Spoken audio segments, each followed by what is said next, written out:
Hey, what's going on, guys? Welcome back to another episode of Middle School Moments, where we're just hanging out, sharing some moments with middle schoolers. My name is Josh French, Director of Cokesbury Students, and I love this. What we're going to talk about today is a little different. I have a 3-year-old. Love to read to her at night, and one of her favorite things to read is this book, the Jesus Storybook Bible. We're learning about New Testament, Old Testament stories. We try to read a few. So I was reading this to her, and I don't know that I would have read this story otherwise. You know what I'm saying? So this is a little servant girl and the proud general. This is a story about Naaman. Naaman. We're just going to say Naaman, just for simplicity's sake. So if you are an ancestor of Naaman and I have mispronounced his name, I apologize. Hey, but it's cool that you made it to this video. I don't know how we connected, but that's neat. So anyway, this comes from 2 Kings. Don't know a lot of people that just read 2 Kings for pleasure. Maybe we should, because this is a great story. So here, let me.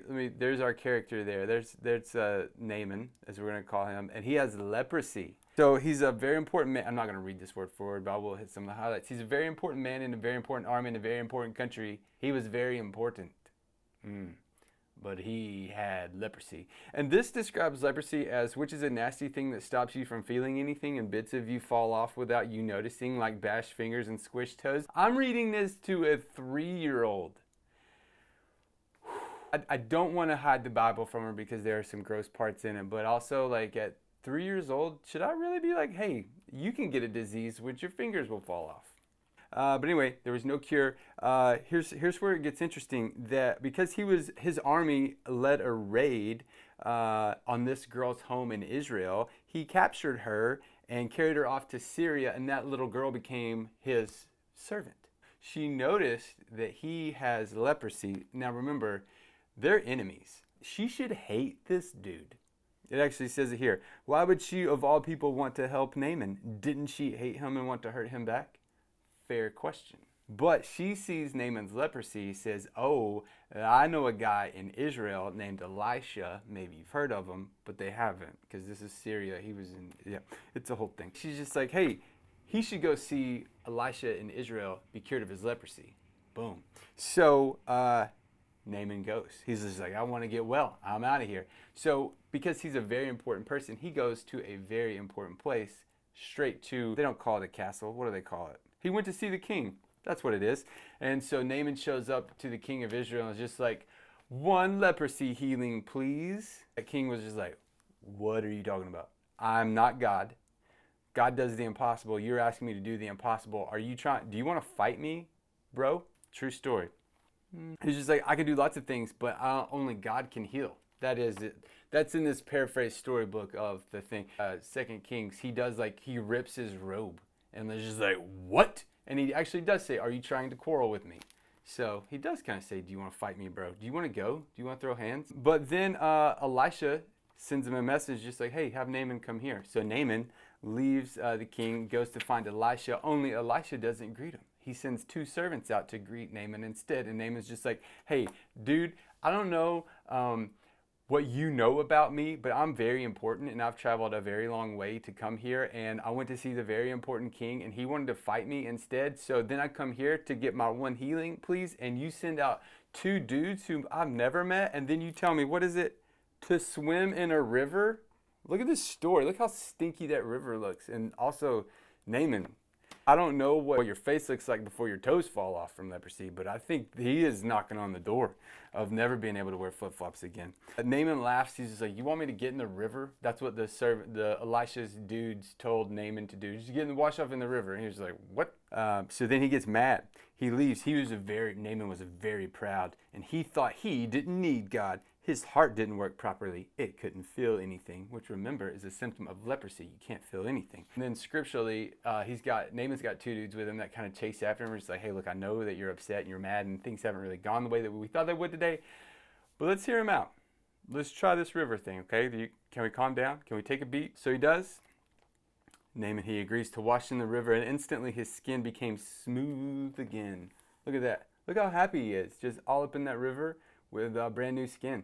Then he tries to pay Elisha, because Naaman, very important, a lot of money. God healed you and you can't pay, Elisha said. It's free. And so it was that a very sick man was healed, all because a little servant girl who forgave him. God knew sin was like leprosy. It stopped his children's hearts from working properly. And in the end, it would kill them. I wanted to share that with you because a couple things.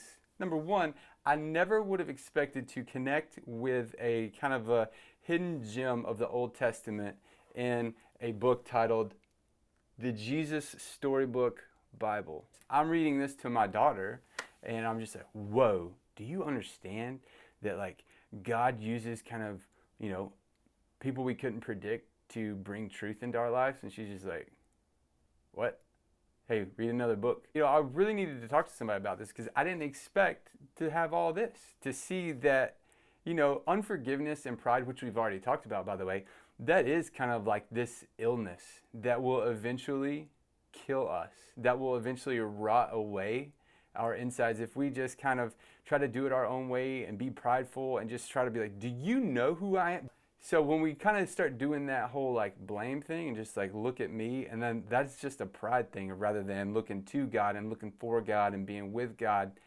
I really love this idea of, it was a girl, a young girl, a child, perhaps she was in middle school, we don't know, who kind of was like the key to this whole thing, where she should have hated him.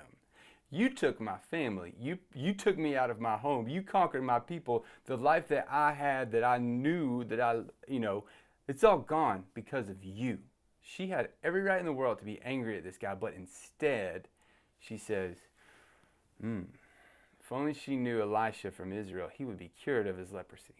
I was also moved by that there's this young person who gets over all the what about me, gets over all that pride and starts living in this world of humility and practices forgiveness. And it was actually life-changing for Naaman. I hope that we are like that young girl. Even when we have all the rights to be upset and angry and just mad, that we choose forgiveness. Now that won't always be easy. In fact, it rarely will be easy. It's easy to read in a storybook Bible about how a little girl just goes, oh yeah. Real life, it is way harder than that, but it is not impossible. We got to choose to lean into God and just say, hey, I need some strength. I need courage, bravery, wisdom, whatever it is, to forgive and to move on, because God, that is separating what we have together, and that is far more important than me being jealous or mad or angry or upset or whatever the case may be. 2, I hope that we begin to recognize the pride that's in our lives that is literally rotting us from the inside out. That literally is a leprosy. That pride can be the leprosy of the heart, where it comes in, it rots us away, and before we know it, we're missing some pretty important stuff. Thanks for watching. Thanks for sticking around. Drop us a little comment just to say hello. Hey, we love you. We miss you. We hope to see you soon. Be well.